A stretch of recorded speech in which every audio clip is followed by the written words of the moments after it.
Welcome back, everyone. This is Dave from Corn Productions with my co-host Stacie here to talk about the movie Son-in-Law. We're covering this movie for Thanksgiving month. Yeah, happy November. Happy Thanksgiving. I hope you're not too cold. The movie's description reads as follows. Having gotten a taste of college life, a drastically changed farm girl returns home for Thanksgiving break with her best friend, a flamboyant party animal who is clearly a fish out of water in a small farm town. The story was credited to Patrick J. Clifton, Susan McMartin, and Peter M. Lenovo. I've looked into none of these people. I usually would have, but not this time. We had a busy week. Yeah, we did. The screenplay was by Adam Small, Bax Barr, and Sean Schweppes. And the movie was directed by Steve Rash. Before going any further, I'll tell you a couple things. When this is not a spoiler-free podcast, if you didn't watch the episode, or the movie rather, I highly recommend you go and check it out and then come back and give us a listen. Secondly, if you're listening on one of the platforms that this podcast is now available on, please follow and feel free to check out my YouTube channel, Corn Productions, where additional content can be discovered. If you are already on my YouTube channel, please like, share, and comment, and subscribe to our channel. All right, so Stacie, your thoughts on this week's movie? All right, so when we talked Thanksgiving, rather, this is the first movie that came to my head. There's not a ton of Thanksgiving movies out there, but this is one I saw several times, I think, when I was a kid, and it was one I always liked. Now, I know you don't have that, you don't share that experience. I do not, because I was not a big fan of Pauly Shore back in the day. I'll admit it, I was not a fan of this guy back in the day. So you hadn't seen this film prior to us deciding to cover it? I had not. So you saw it for the first time. What's your thoughts on it? It was a decent movie. Pauly Shore is not as obnoxious as I remember him. Okay, high endorsement. maybe he was not as bad as I remember him being, or maybe my tastes have changed. But and maybe it's just that the times that we live in, things are just much different now. Sure. But yeah, he's not as crazy now. No. Compared to normal people. Right. Yeah. So I mean, it's an enjoyable movie. I mean, it's not like, high-end stuff or anything like that. It's not the holdovers, that's for sure. Sure. It's more, which we will cover for Christmas month. It's kind of sitcom level territory. But, yeah, it is. It's a comedy. Now, the reason I agreed to do this movie when you brought it up is because there are so many Quantum Leap and X-Files connections within this movie. There are so many people that... Yeah, we are in 1993 this movie came out, so it's right there, in the core of all of that stuff that we talk about. So, yeah, I mean, it's an enjoyable movie. Nothing, like, earth-shattering or anything like that, but, It's a fun holiday comedy. Yeah, absolutely. Do we have anything else to say before diving in? I think we should just start with our scene by scene, and if you have never been here before, that's what we do. We're going to go through the entire movie, everything that happened, talked about it on the way, and talk about all of the actors and a little bit about them as we go. All right, so the movie begins with a graduation for Rebecca Warner, played by Carla Gugino. Thanks for getting that before I screwed it up. Who was in the Quantum Leap episode that we just finished covering. As of when we're recording this back in time. Right. I mean, that episode is long in our rear view mirror by now, but the episode was titled Ghost Ship. Ghost Ship. That's the one that we had Brian Green here with us as a guest host. And by now, we've already had our second vacation with him, and who knows, maybe we're on our third. Who knows? Anything's possible. Right. 109 credits for her, including an episode of Justified, 10 episodes of Californication, and an episode of Doogie Howser. As well as, of course, everything in the Flaniverse universe on Netflix, Haunting of Hill House, that's the one, Bly Manor, and all of those amazing projects she works on, as well as Troop Beverly Hills, which is a movie I'd love to cover sometime. Yeah, sure. So she's giving a speech, and in this crowd is her father, Walter, played by the late Lane Smith. I forgot to take it into account when he actually died. I'm not sure. But 112 credits for him, including Perry White in Lois and Clark, The New Adventures of Superman, which I covered a singular episode of. My Cousin Vinny, which I would totally love to cover. Yeah, that we should add that to our list. We got a long list to make. He was the judge in that film. And B, the series. The original one, not the remake. Right, yes. Her mother, Connie, is played by Cindy Pickett. 86 credits for her, including Ferris Bueller's Day Off, 17 episodes of Hyperion Bay, which was a short-lived drama series that starred Mark Gosselaar, who played Zack on Saved by the Bell. Okay. And Deep Star 6. And 50 episodes of St. Elsewhere I also have for her. But yeah, I think probably most noted is she played Ferris Bueller's mother. And her brother Zack, played by Patrick Renna, with 58 credits, which is a total lie because the only movie he ever appeared in was Sandlot. Yeah, I think so. And for the record, he was also in an episode of The X-Files. He was Ronnie as a vampire in Bad Blood, and an episode of Boys Meets World. Somewhere in here is the principal, played by Graham Jarvis. He was speaking at the very beginning before he handed it over to Rebecca. He was in an episode of The X-Files that I covered, Young at Heart. By now that should be out, I'm pretty sure. Her brother Travis, played by Dan Gauthier. Oh, that was all you had to say about Graham? Yeah. He was also in an episode of Jag. He was in an episode of Star Trek The Next Generation. He was in 39 episodes of Fame, which I know that's come up on our channel a couple of times. It has. Mostly in relation to some of the prom stuff that we've done. But also, we talked about it during the Quantum Leap episode. Yeah. The actress in Private Dancer. Yes, Debbie Allen. Debbie Allen, yes. She was a Fame regular. Dan Gauthier, 71 credits for him. I'm sorry, which character? Travis. Travis, got you. He appeared in an episode of Lost, an episode of Who's the Boss, and an episode of Star Trek Next Generation in its 7th season titled Lower Decks. He was Sam Lovell, vying for a promotion with his friends. He tried to ingratiate himself with Commander Riker by basically being like, I breathe air and you breathe air too, basically. Oh, that's great. That was the level. I mean, he didn't exactly say that, but I mean, that's around what he was trying to do. He was basically a young officer trying to suck up to Commander Riker. Okay. He was also in an episode of Sliders. He was in 17 episodes of Melrose Place and 7 episodes of Beverly Hills 90210. Again, planting me deep into my 90s self here. Yes. We've got some of these 90s, girl shows that I watched. After the ceremony, we see her father and her, and he's trying to have a heart-to-heart and dissuade her from engaging in carnal activities with boys. Okay, so you're here. Yeah. I was still at the graduation. Yeah. One thing I want to make note of is this really awkward family photo they were trying to take. Yeah. Because a lot of things that I found in this movie, especially watching it twice in 1 week to prep for this, I got a great appreciation. There's a lot of mirroring in this episode where we'll have an early scene and then something later in the film mirrors it beautifully. So in this case, they took this really awkward family photo where everybody is like not looking at the camera and doing weird things, and it was terrible. And later at the end of the film, we get this really beautiful family photo that we end the movie with. But I really love the shot where we see the photo and then we flash forward by looking at now the photos in a frame, and that's where we land with her in the bedroom talking to her dad, and we're now at the end of summer. So we flash forward a couple of months from when that graduation day happened.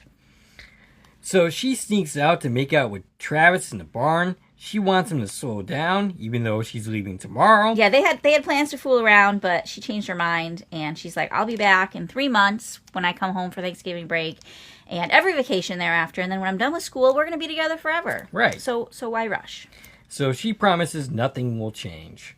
The family packs a truck with her belongings, and her grandfather is complaining. He's Walter Sr., played by Mason Adams. He appeared in an episode of The West Wing, playing a Supreme Court justice who was retiring and giving President Bartlett some crap on the way out the door. I found that he was apparently a really big radio star in the 40s and 50s. Oh, like really? in, not singing, but like radio shows, before Gotcha. television. Yeah. And that's what shows was radio. Well, he has a great voice, and even now, even at this age, he's passed away. He died on April 26, 2005 at the age of 86. He was also in a Perry Mason movie and an episode of Oz.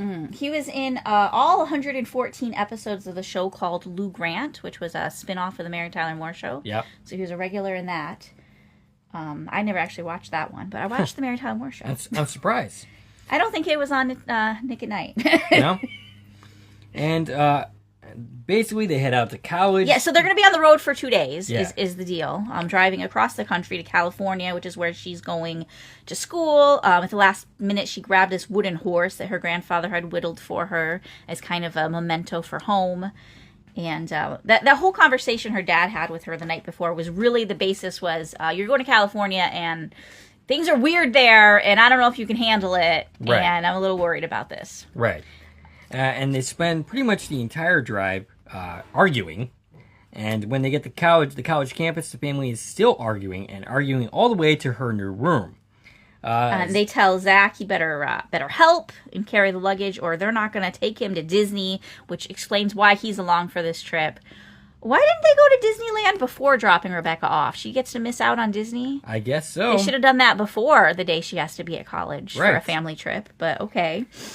Zach ends up being a little perv. He ends up playing with her roommate's underwear and her bra. And we meet her new roommate, Carol, played by Rhea Pabia. 42 acting credits for her, including Candyman, an episode of Lois and Clark, The New Adventures of Superman, and Herman's Head.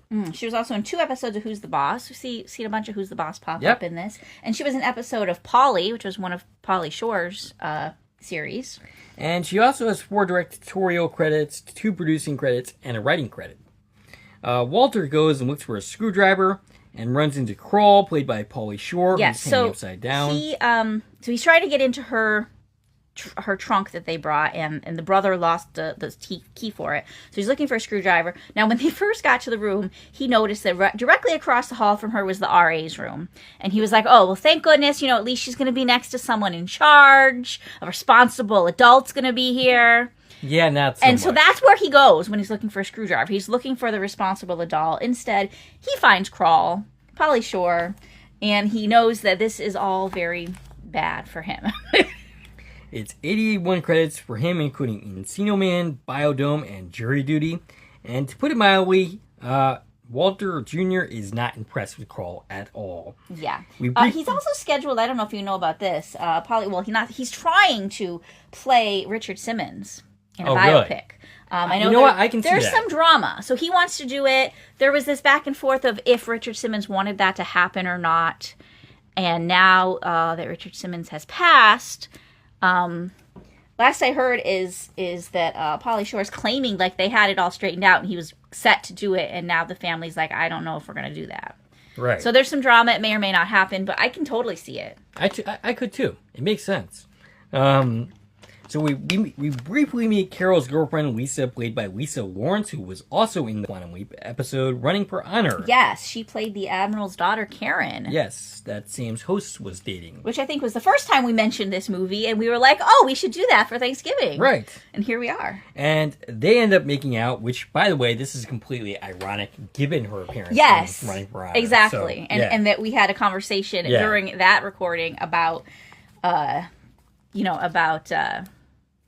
LGBTQ storylines in 90s media. Here it's kind of played as a joke and not too serious. So the part of it here, so here's everything that we're supposed to be told as an audience. Like, California bad. California crazy. Right. Like, to this country family, they are so fish out of water here that the dad's head's about to explode. Right. That the idea that there's 2 girls kissing. It's supposed to be this, like, ridiculously, like, can't fathom it idea for this family, but for the students in this school, it's a Tuesday. Right. Yeah. And we had a naked guy walking down the hallway on their way in. Yeah, they're really going over the top to be like, "Whoa, California! Right. It's crazy there." Right. Yep. The family departs. Crawl ends up wandering around with a video camera and films Rebecca, and that's how the pair meet. Now, it seems like initially his intentions are to get into her pants, but it's not really how the relationship ends up playing out. That's who he is, I think. Yeah. And as soon as he's done talking, now he does have good intentions. Well, yeah, exactly. He didn't just come here with the camera. He also came with pliers, and he's like, I'm here to help you with your trunk because your dad asked for my help, and that's my job, is to help you. Right. Because I'm the RA. Yeah. So he is the responsible adult. It's just hidden under this crazy character. He's doing this in his underwear. Right. Carrying a video camera and saying some kind of lewd comments. Right. But at the same time, his intentions are honorable. Right. He's just they're very charismatic. Right. And the relationship ends up almost kind of platonic for a good chunk of the running time. Yeah, absolutely. And as soon as he's done with her, he goes off and starts giving the same speech to some other girl he sees. Right. So he is trying to mingle, but also at the same time, he does, on some level, take his job as RA very seriously. Mm-hmm. Rebecca calls home to Travis, and the fact that Thanksgiving is coming up is mentioned. Carla sits by herself on campus. I just want to mention something in this phone call. We get very early on this reference that Travis was not alone when this call was made. Right. He is talking to Tracie when he picks up the phone.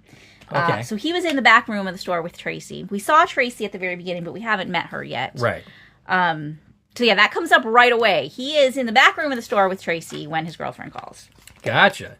So he's already, Yes, he is. Okay. So there's some kind of party going on. We see a bunch of crazy stuff. We see an uncredited Brendan Fraser. Yeah, which was so really distracting. it's Halloween. So we've now moved all the way to the end of October. Thanksgiving, you mean? No, in this moment, it's Halloween party. Okay. They're having a Halloween party. Gotcha. I was confused. So yeah, this is a cameo by Brendan Fraser, and he's playing his character of Link from Encino Man. Which apparently, just looking through his page, he did several times. This was not the only time that he did that. He did that in several Pauly Shore films. Right. So this is an ongoing thing. What were you going to say? I was going to speak on Brendan Fraser for a second. Yeah. He has 74 acting credits, including in a couple of appearances on Scrubs. He was in the movie Crash. He was not a particularly great performer in that movie. But he was also regular in Doom Patrol. Now, Brendan Fraser is kind of a sad case. He's had a career resurgence recently, but apparently he had some problems. He was Me Too'd at one point, and that kind of sent him on a downward spiral. But he's recently come back. He gained some accolades for the movie The Whale fairly recently. Yeah. So it's good to see him back, acting. I have an entirely different list of ones that stood out to me. I mean, it's Brendan Fraser. We know who he is. Oh, yeah, of course. But he was in all the George of the Jungle movies, the Mummy movies. Mm-hmm. He was in Blast from the Past, which I love that one. I want to talk about that one someday. Okay. It's not exactly time travel, but it's time travel-ish. Gotcha. In a non-science fiction way. Mm-hmm, okay. He was also in the film 20 Bucks, which I don't know if anybody's ever heard of that one, but that was one that I watched over and over when I was a kid. He was also in Mrs. Winterborn. Okay. I don't know if you've heard of any of those, but those are ones I heard about those the all stood out to me. It's one things that I've loved him in. So the party has a bunch of people dressed up and includes Adam Goldberg dressed as an Indian who has 97 credits, including Saving Private Ryan, Deja Vu, and A Beautiful Mind. He also was in 8 episodes of God Friended Me, which is the series that Quantum Leap 2022's Brian Windbright and Stephen Lillian worked on. Okay. And he's with the Cowboy. The Cowboy is played by Troy Shire. He was in an episode of Beverly Hills 90210 and 3 episodes of Growing Pains. The Cowboy and the Indian are telling Becca what a great costume she has as a lady doing laundry. And she, of course, is not trying to enjoy Halloween. She's literally just trying to do her laundry and is very annoyed that the whole dorm's been taken over by a party. So she gets mad when someone breaks something of hers in her room. She wants to leave. It was that horse that her grandfather made. She wants to leave the school. Yeah, she's done. She's like, I've tried. I'm giving up. She tries to call home, but Krull stops her from making the phone call. They go into his room. He says, give me 5 minutes to change your mind, which that comes up again later. That's his thing. Right. Give me 5 minutes, and if I don't convince you, then you can make your phone call. And so he goes into his room and kicks everybody out. One of the people is Halloween Fairy, played by Reich O, who has just 2 other movies on his IMDb, including Passenger 57 and Try a Dull Knife. So he kicks everybody out so he can talk to her again, taking his responsibilities as an RA seriously. One of your residents is not having a good time. He's gonna try and fix it. Straight up not having a good time. Yeah, dude. and they're not friends yet. This is when they become friends. Basically just calls her on a bunch of stuff that, you feel lonely, you feel out of place. Yeah, he says, I see you, and I hear you, and I understand how you miss home. And he's like, here's a picture of me when I was in my freshman year, and he wasn't who he is yet. He was a normal person in this picture. And And he says, he's been here for 6 years now. Because he's a, what's the word for that? I had the word. Lifelong student? There's another word. Career student? Yeah, maybe. Something along maybe those that's it. But yeah, he's been here for 6 years, which explains how he's an RA, because he's just the oldest person here. Right. And he's like, you came here to try something new, but you haven't even left campus yet. So maybe, just give it more of a chance than what you've done. It's really funny because he comes off as a total goofball, but at the same time, he drops these little pearls of wisdom. Yeah. He's a smart guy when it comes down to it. Dressed up, underneath this goofy persona that he has going on. But yeah, he suggests leaving campus and meeting some new people. Carl takes her into town, takes her shopping, buys her a really short dress, and she gets a haircut. They go roller skating. She gets a haircut by a male hairdresser. Let me give you him. He's played by Garrett Sato. He's 6 episodes of Star Trek Voyager. Okay. And he was in the movie The Mask. And then gets a tattoo. The tattoo artist is played by Flea, uncredited. Yeah, it's an uncredited cameo, and I found that really strange because he has a lot of lines. He does. So why is this an uncredited spot? I don't understand that. Maybe he just did not. Maybe he didn't want the credit. Yeah, maybe he didn't want it to be distracting, or. I mean, it's a cameo. Right. It's not a background. It's a cameo. It's still a cameo with lines, though. Right. So exactly. It should have been credited. He was in the Back to the Future movies as Needles. He was also recently in Inside Out 2, which is news to me. Yeah, he was in Inside Out 2. Which we went and saw together. He also, he's done a lot of voice work, including playing Donnie in The Wild Thornberrys. And, of course, most notably as he was in the Red Hot Chili Peppers. Right. He's a musician. 111 acting credits for him in total. They go to the beach and check each other out, or check people out together, rather. And then they end up at a mud wrestling match. Okay, so slow down for just one second, because you skipped 3 paragraphs on my notes. I just want to make sure there's nothing in here relevant to anything. So yeah, she got a butterfly tattoo on her ankle. She asked Carl about his family while they're at the beach, and he tells us his mom's on her 4th marriage. She's a pit boss in Vegas. That's a little bit of his history. Mm-hmm. They're ogling this... he's ogling this girl on the beach, and she starts kind of ogling the guy. Uncredited, the girl on the beach is played by Sherry Chechbrock. I'm not sure if I said that right. And yeah, he notices that she's kind of checking this guy out, and he's like, well, what about Travis? Right. And she's like, I'm just looking, but you can clearly tell she's ready to look. Right. This is kind of important part, is that she's kind of over Travis at this point. Yeah, and I don't blame her. So yes, they go to mud wrestling, and they've got and all of these events, by the way, aren't taking place on one day. They're wearing different outfits. We're seeing their friendship progress throughout the month of November, really, is where we're at. So there's 2 mud wrestlers wrestling, and these are uncredited, but these are actual professional wrestlers, professional female wrestlers. Oh, really? Okay. It's Jean Bisson, a.k.a. Hollywood, and Cheryl Rusa, a.k.a. Lightning. And their wrestling names are said in the episode. After I had paused and found all this information, then they actually said their names. And I was like, okay, well, that was a lot easier if I had just not hit pause right away. But yeah, they're professional wrestlers. Initially, she doesn't really seem into it. But then she sets up Carl to go in. She goes and talks to the announcer, which I have him here somewhere. The mud wrestling announcer is played by Nick Knight. He was only in 2 other movies, A Poor Kid's Guide to Success and American Idiots. And she goes to him, and she pays him to set up a challenge match. So he announces that there's going to be a match between the resident advisor, and he'll be taking on the wrestler Thumper. And this is a significantly less attractive woman, at least from his perspective. Yeah, so the wrestler's played by Emily Dole, and she's also a professional glow wrestler. And, yeah, he's having a great time, right?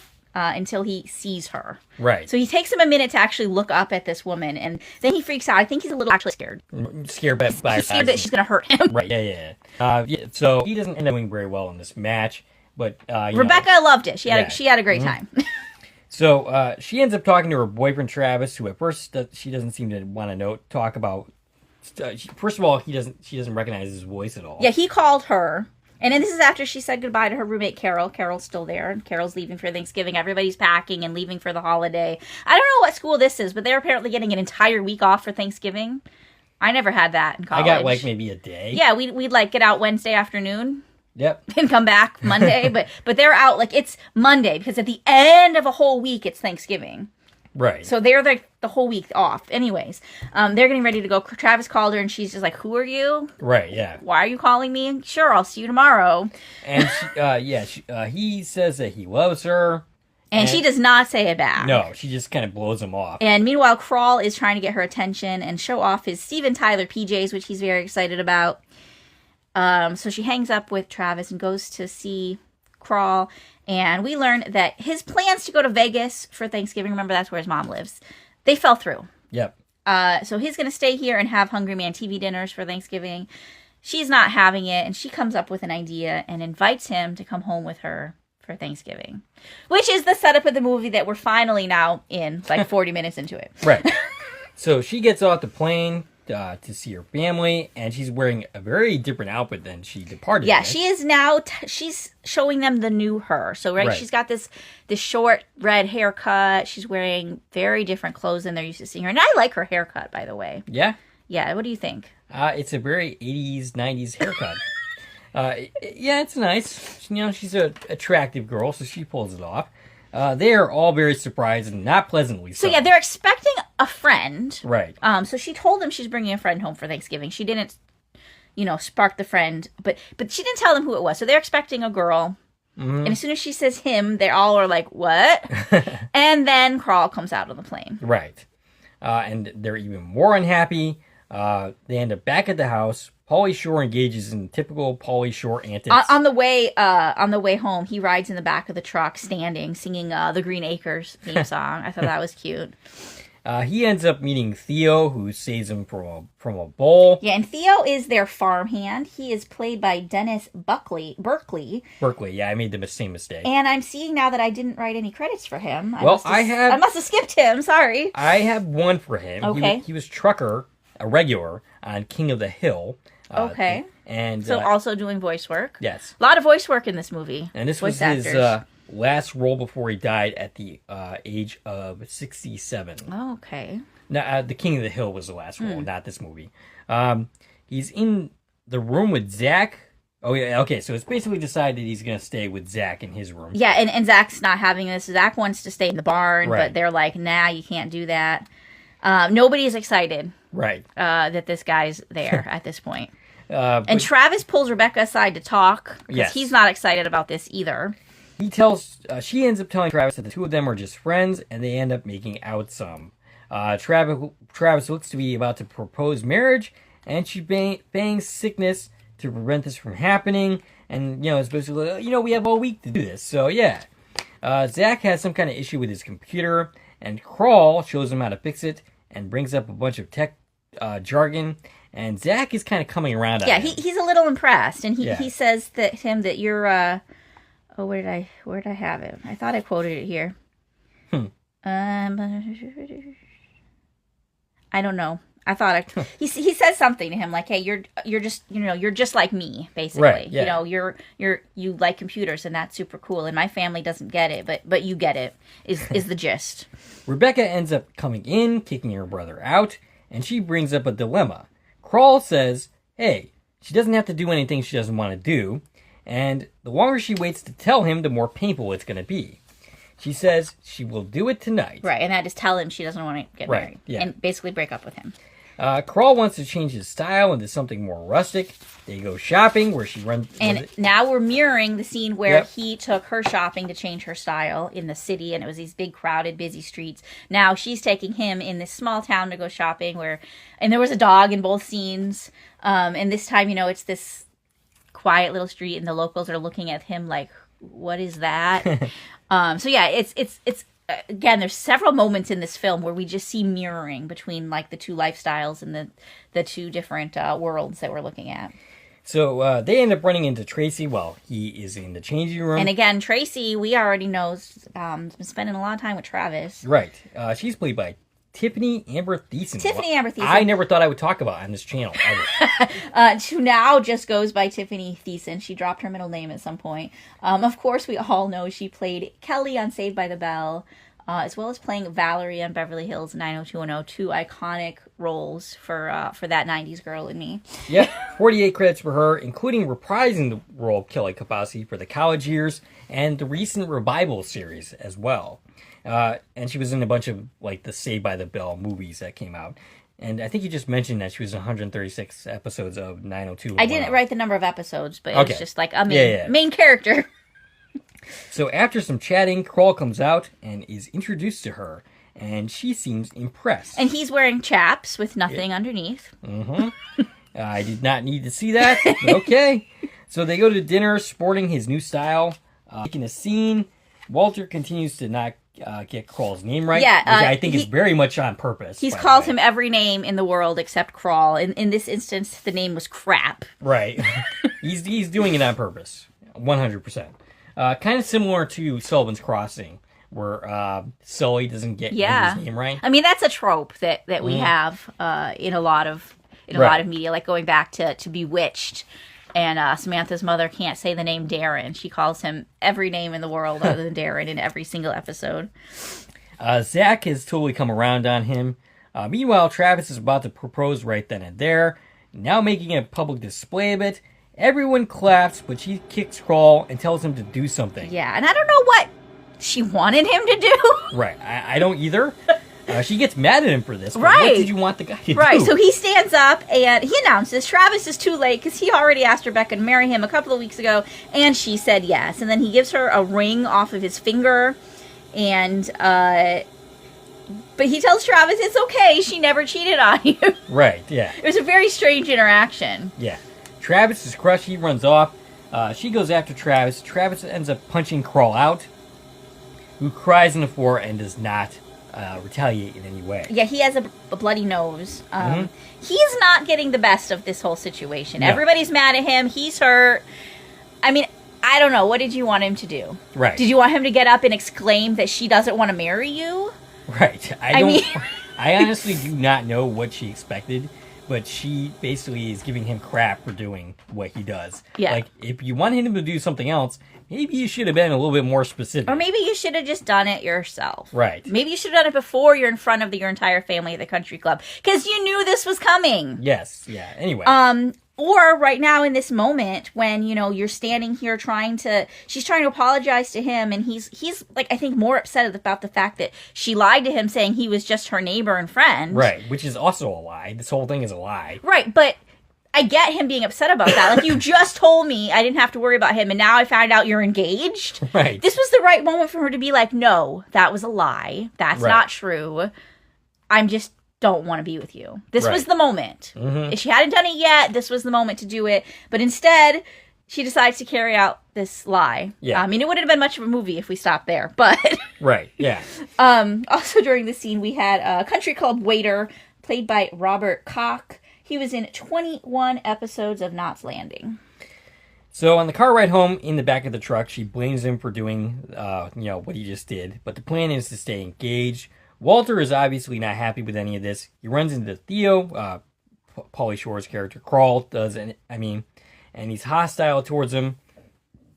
And Rebecca's mother gives her some crap the next morning about marrying Kroll. Yeah, so we had this scene with the parents, like, they're trying to figure out, what do? We can't let this happen. Right. And she's the one who's like, we can't forbid it, or she's just going to run off, we're going to lose her.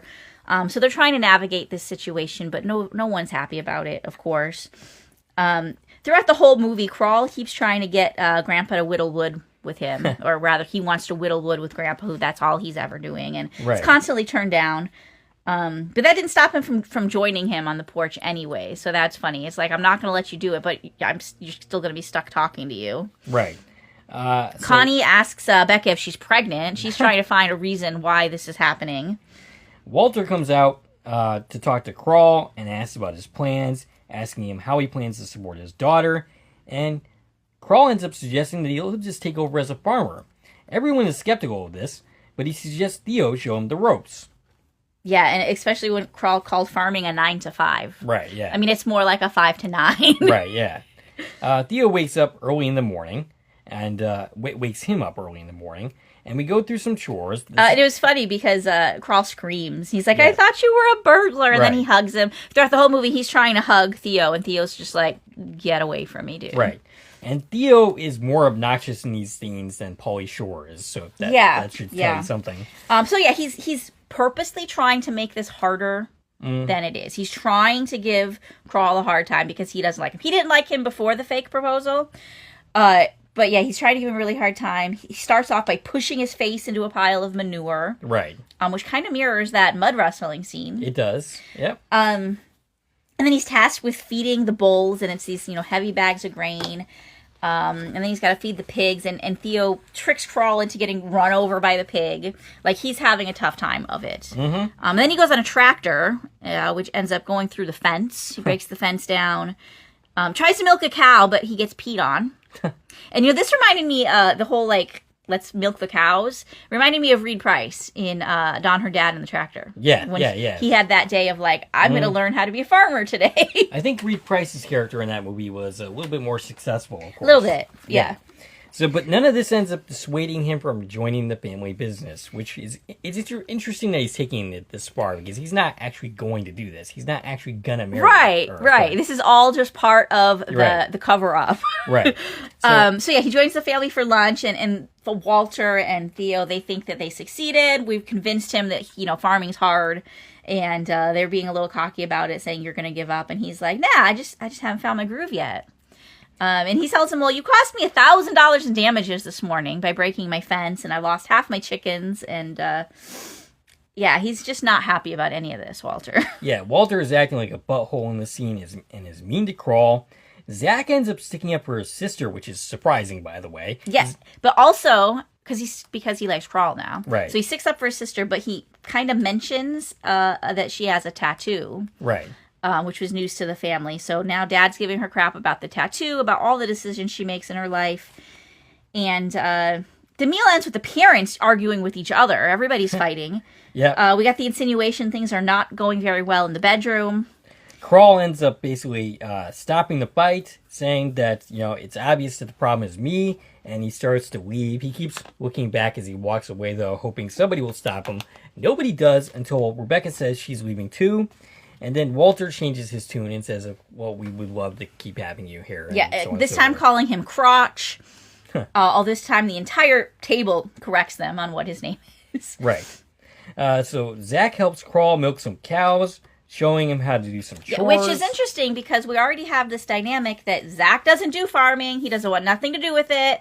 But he's like, yeah, I'm going to go help you. Sure, we'll go milk the cows together. And the family's like, oh, wait, how did you get him to do that? Right. He knows how to do it. He just doesn't want to. Right. But it's like this whole idea that, he won't do these things for his family, but he's going to do them for Crawl. Right. So, yeah, he teaches him how to actually milk the cows. And then Crawl uses his rollerblades to feed the animals. So his afternoon goes much smoother than his morning did. He finds all these solutions to the problems. He's inventing new ways to farm. Right. And he rides the pig instead of getting run over by it. You see Walter looking down at him as he's doing the roller skating thing. I'm not quite sure what that expression on his face is. Is it like disbelief? Is he impressed? I think he's starting to be impressed, but he doesn't want to be. Mm-hmm. Of course, it turns around very quickly because Crawl notices this big combine, a giant farm equipment, covered by a tarp. Mm-hmm. I mean, that's kind of saying you should probably stay away from it.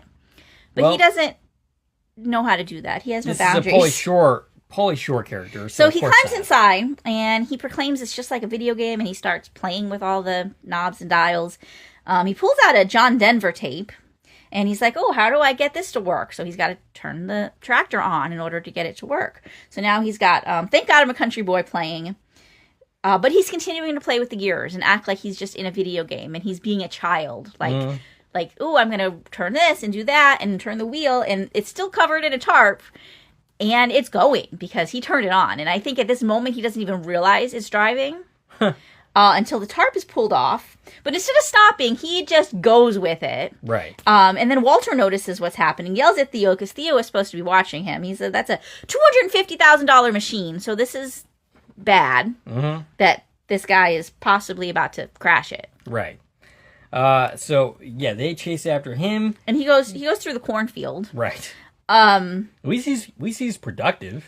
So, well, it's funny because they chase him down, and I'm like, does he still think it's a video game? Like, what is he doing? He's being Pauly Shore. But as he exits out of the cornfield, we get this overhead shot showing us that he successfully wrote his name in the crops. Aww.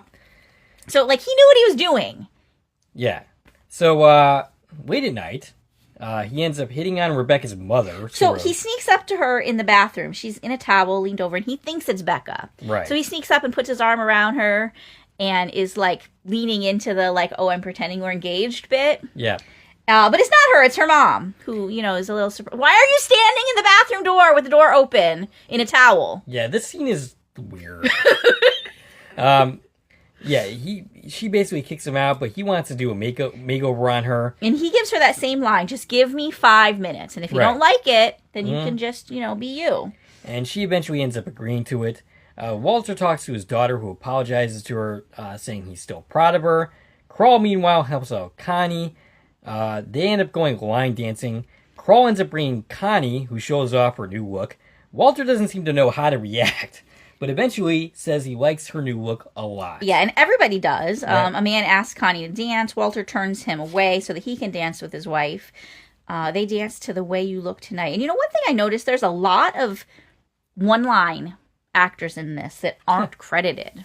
Like, even in the uncredited section, there's so many, like, people who were like this guy that just asked for, you know, if he can dance. Like, I didn't find who that could be at all in these credits. So it's very strange. The credits work a little different in this than I expect them to. Well, it's the same as the writing credits. There's like teleplay credits and screenwriting credits and then story by credits. It's very weird. But anyway. So yeah, he's won over the mom now, and his makeover of Connie has won over the dad. And Travis goes and apologizes to Grawl, tells him that he wants to throw him a bachelor party. Somehow I doubt his sincerity. Yeah, sure. but Grawl buys it. He's like, he's such a great guy. And Becca buys it. She's like, thank you so much for being cool about this. Right. It seems... Okay. Wow, that's way over there. Okay. So, yeah. Walter doesn't... Oh, yeah, okay. So Travis helps him... Okay, so... Oh, okay. We've had some square dancing. Yeah, it's also insinuated here that Travis and Tracy have slept together. Yeah, he tells Tracy, I need a favor. And she's like, here? And he's like, no, not that. And we'll figure out the favor as soon. He wants her to strip for him. But, yeah, we definitely confirmed that they are having an affair. Right. She's like, oh, am I coming over tonight? I'll wait for you. And this did not just start. This happened... This was already happening when Becca left. Right. It was probably happening for a year. Okay, so we have some square dancing happening, and this is a really funny scene. Horace is the square dancing announcer. He's played by Ernie Kinney. This is his only credit. Oh. I'm assuming he's an actual, like, square dance person. I'm sure he is. Because this whole band, this is their only credit. So they, like, hired this band to come do this. And let me just go over the band right now. The fiddle player is John Hatton. The guitars is Jim Heckner. Drums is Lynn Coolier, and then a musician of Jay Leach is credited. And again, this is the only credit for all of them. So they're doing a square dance. Horace steps away to get some punch, like right in the middle of the song. That seems really weird. It does. His throat must have been dry from all that announcing. But Crawl steps up and joins the band. And it's really funny. He gives some very crude lyrics. Right. But the room really enjoys it. Everybody's digging it. Everybody's dancing, having a great time. Horace tries stopping him, but then just gives in and is like, you know what? Just go for it. Crawl does a stage dive, which goes successful. Everybody's cheering. And then he encourages Horace to do it. And nobody catches him. He falls flat on his face. But he gets up okay, and everybody cheers. Yay! So, enjoying himself. So Crawl has managed to successfully, like, make this a good party. Walter and Connie arrive home and go upstairs, clearly feeling randy. Oh, yeah, they push their twin beds together for the first time in quite a while. And, basically Walter Sr. says that they need to talk. I'm never really clear on what this conversation is supposed to be about exactly. I'm assuming it's about Crawl. I just don't know in which direction he's headed. And it never happens. Right. We never actually see this conversation. Like, is he trying to get rid of Crawl, or is he trying to make him come around to Crawl? I don't know. We don't know where Grandpa is at this moment. We know he comes around eventually, but we don't know which side he's on when he's trying to talk, right? Yeah, no. Crawl and Rebecca arrive home. She feels he saved her. They almost kiss, but then they end up saying goodnight. Yeah, because Grandpa interrupts them. So maybe Grandpa's trying to get rid of him. He did definitely block that kiss. He finally ends up bonding with Walter Whittling Sr. the wood. Yeah, yeah. Except he grabs this entire, giant, 2-foot log to do it with. So everybody seems happy in the morning. Crawl invites himself on a fishing expedition, and notably, Zach ends up staying behind. Yeah, Zach doesn't want to go, and Crawl's like, I'll go. And Walter doesn't really want him to go, but finally he gives in because he's like, well, I'll just stay and take the tractor out if you don't want me to go. Crawl shows himself to be as good at fishing as I am. Not very. I never managed to actually throw my lure away. But I did manage to get it caught in trees and so on and so forth. Well, Walter and his dad each have different techniques that they want to teach Crawl, giving us this impression that Walter and his dad are kind of different. They don't do things necessarily the same. They have a conversation about this. All Crawl managed to do is literally throw his whole rod into the water. So he is tasked after that with putting the fish in the bucket. They no longer trust him with a fishing pole. And so Grandpa keeps complaining about the way Walter does things and how different they are. Oh. And Crawl points out to Walter that this sounds just like him and Zach. Yes. About how Zach's different than you, and that's okay, because you're different than your dad. And he's really giving Walter a new perspective here. But he doesn't seem to be too receptive to this advice, at least not initially. Walter Sr. starts to have issues. Yeah, he has some sort of an attack. Yeah. Walter goes to get his pills from the truck, and Crawl doesn't know what to do, so he prepares to do CPR. He's being responsible. He's like, I gotta do something. I gotta save this man's life. And but Grandpa gets upset thinking that Crawl wants to kiss him. And he says between dying and kissing Crawl, he'd rather die. I'm not too far off in that opinion. I think I kind of agree with him. No, you don't want to die. Well, let him save your life. I also don't want to get kissed by Pauly Shore at the same time. Let him save your life. It's okay. You'll live if he lets you live. Okay. So they return home. Walter Jr. thanks him for what he did out there. I'm not sure what that is exactly. Well, just for stepping up and hey, you cared about my dad.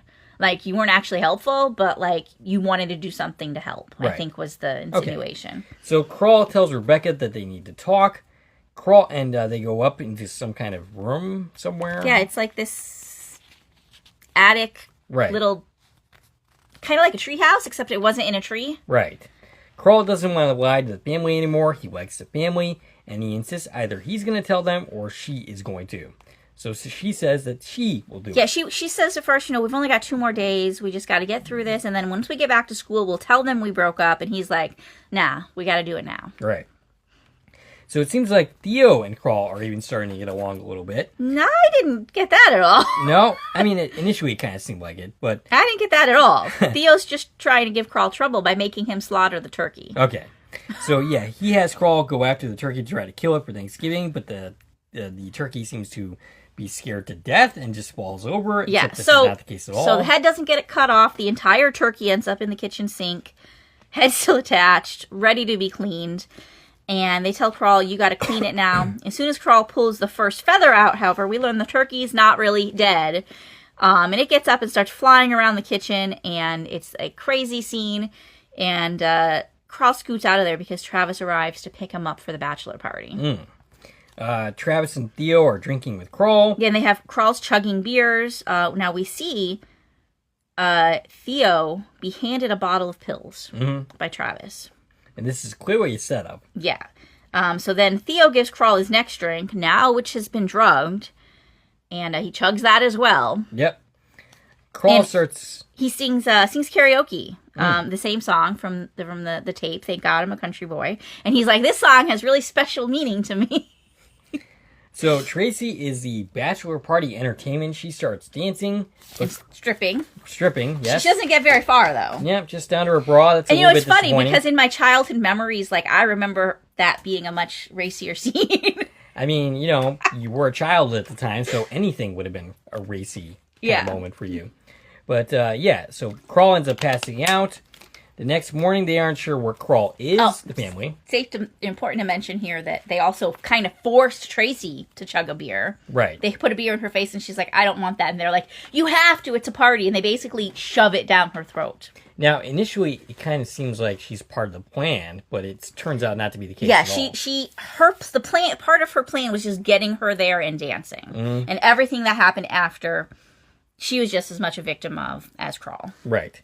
So, they end up, where Rebecca ends up finding Crawl out in the barn, and he's sleeping right next to Tracie. Half naked. Yep. He wakes up, and Rebecca is very clearly upset by this. Crawl goes after her. Crawl says he remembers doing karaoke and nothing else, and they very clearly had feelings for each other at this point. Now, she announces on her way in that the wedding is off, and I'm just like, what happened to telling them the truth? Like, did we forget that plot line? Okay. I guess so. We're off of that, and again, she's upset because she does like him, but she's playing it off, and she's like, it's not a big deal, we're just pretending anyways, right? Like, you can do whatever you want. But he apologized, he says it is a big deal because he does have feelings for her, and he doesn't want to upset her, and he says, like, honestly, like, don't even know what happened last night. Notably, he is honest and with her in this scene, and she really isn't. Well, I mean, she doesn't want him to know she's upset because she probably feels stupid for feeling upset because it is fake. Right. And, maybe she doesn't want to admit that she likes him. So Crawl thinks that that she knew Travis was going to propose, and she still hasn't told anyone the truth. So he thinks that the only reason she brought him here was to shield her from Travis. And he's like, I don't even want to be your friend anymore because you're just so unhonest. It would be nice if she told him that was not the case. But she does not. Well, she did. Like, in the sentence before, she was like, I brought you here because you didn't have anywhere to go for Thanksgiving. Mm. And he called her out and is like, no, that's not why you brought me here. And she doesn't defend herself again. So he's prepared to leave, says goodbye to Zach, and it's a tearful goodbye. Yeah, because Zach says he was actually looking forward to having him as a brother-in-law. And Travis is already moving in on Rebecca. He's already trying to get back in her pants. Tracie is driving and crying. Now, before she drives, she gets in her car, which is here. Her car's here. And she's very upset. She notices that the seat is pushed too far back. She has to adjust the seat before she drives, and she's like, that's weird. Right. And then she happens to notice a bottle of pills in her car, and she makes a connection. She turns around fast, passes Crawl, and then ends up picking him up. Yeah, and she's like, we gotta talk. And he's like, I think we've done enough. And she's like, no, get in the car. Yeah. So Thanksgiving, Travis is with the family. And this is funny because like 2 minutes ago in the scene where he was leaving, the bird was still raw on the counter. Mm-hmm. And then Tracie left, picked him up, and came back. And the bird is cooked and being served. Right. How far away did Tracie drive before turning around? Because that takes like 6 hours to cook the bird. Yeah. And they're making this look like it's 5 minutes later. So he tries to propose again, but is interrupted. Yeah, Travis has joined the family. Yeah. He's having Thanksgiving with him. He's proposing again. Like, did you even get back together? Just because she's not engaged to this dude doesn't mean you're together and you're part of the family. He's being super presumptuous here. Right. And also, like, what about the fact that you're sleeping with Tracie? Right, yeah. Like, you don't care about that? That never comes up, by the way. Nobody ever finds out about that. Right. So it's interrupted by Crawl, and Tracie tells everyone that she was drugged and that Theo was involved. Yeah, that someone who was really big was driving her car. Everybody knows that must be Theo. He admits that he was involved, but he says it was just supposed to be a joke. Right. Yeah, but you let it go this far, so... Right. I don't believe you. So Tracie and Crawl did not end up sleeping together. Walter Sr. tells off Travis. Travis is taken out by Crawl. He tells him off using Crawl's California lingo, which is funny. Travis is taken out by Crawl using karate. It's interesting that he has that ability because he did not use it when he got punched out initially by Travis. Well, I think in that moment he was just willing to take it because he was trying to help Becca. So, and Theo is fired. And Travis is basically kicked out. Tracie joins them for dinner because she really didn't do anything wrong. Well, she was sleeping with her boyfriend for who knows how long, but nobody knows that. Right, okay. So, yeah, I thought it's a little weird that we're not going to address that at all. We're like, Tracie's good now, and she's a victim, and she's going to join us for dinner. And that's great that she's getting redeemed, but she was still sleeping with her boyfriend. I mean, fair enough, but who is that really on at the end of the day? Rebecca doesn't have a relationship to protect here. No, this but... is on Travis more than anything. Sure. But, like, Tracy was part of that, too. Fair enough. Rebecca is about to confess that the whole thing with the marriage is fake, but Crawl saves her by saying they're going to take it slow and take a step back. And the family is all happy with this. And they end up posing for a group photo, and that is a nice photo this time, mirroring that really horrible photo from the beginning. And that is when the movie ends. And we also got Walter, the dad, announcing it's time to munch on some grindage. So he even picked up some of Crawl's lingo. So let's see. We had a few other just uncredited appearances that we have listings for via IMDb. We had a dancer, Dacia Dorman, another dancer, Maurice Schwartzman, bass player Mike George, man in bleachers, Bill Hacker, another man in bleachers, Johnny Mansbach, a tough guy played by Mark Heenahan, and I don't know who Tough Guy was in this movie, but I thought it was super funny that the person credited as Tough Guy is actually the actor who plays the Teletubby Tinky Winky. Nightmare fuel, that series. You can't. I never understood the Teletubbies. Like, what is this thing? I'm too old for that. I don't know, but That was just hilarious to me. That Tinky Winky, the Teletubby, is a tough guy in this movie. Definitely love the irony. Then there's Young Man in Bar. He was played by Adam Lieberman, who actually played a Ferengi in an episode of Star Trek: The Next Generation. Oh, okay. And Woman in Restaurant was played by Beth Stalarsik. Something like that. Okay. And that's all the people that we have information about as per IMDb. All right. So, do we have anything else to say? I thought it was fun. Yeah. It was fun. It's a fun little holiday comedy. Mm-hmm. It's got some warm fuzzies. Yeah. And I appreciated it more this time than I ever did before. Just looking at, like, the themes and splitting it apart and, like, noticing how, like, so many things mirrored, like, California scenes and the farm scenes and how their characters both like changed and grew in different directions. I definitely appreciate this movie more than I would have in the past because one, I didn't see it, and two, back in the past, I kind of hated Pauly Shore. Well, sure. Yeah. One thing though is I felt like when I watched this movie with my husband, the first of the two plays, he had never seen it before either, and he enjoyed it. But watching it like the first time this week or last week rather, it was. Haven't seen it in years, and it felt less to me than what I remembered it being. Like, and I don't... That's not the first time you've said that to me. Yeah, it's... During this podcast. We have, things just are different sometimes, right? When you see them again, something you know from when you were a kid. You said that about Beetlejuice. Yeah, I probably did. Yeah, yep. But I just remember there being, like, more to it, more scenes, and they're not there. Maybe they were cut. I mean, maybe, but probably not. It's probably stuff my brain filled in gaps and thought those scenes exist. I mean, there were I kind of remember Crawl and Rebecca, like, ending up together. Right. And they didn't. They just kind of ended up like, oh, we like each other, and we're gonna, say we're together, but are we together? Like, they didn't really confirm that. We will never know. Like, they didn't actually kiss. I guess we needed a son-in-law, too. I mean, could we do that? I guess we could do that. They're both still around. Yeah, both actors. You also invented some scenes for the Quantum Leap episode that we recorded this week, Roberto. You're remembering scenes that never happened. Yeah, so. Apparently my childhood brain liked to make things up. I'm sure. I did as well. So, yeah, that's what we have for our movie this week. I don't know when this is going to drop, but I know... But happy Thanksgiving-ish. Yeah.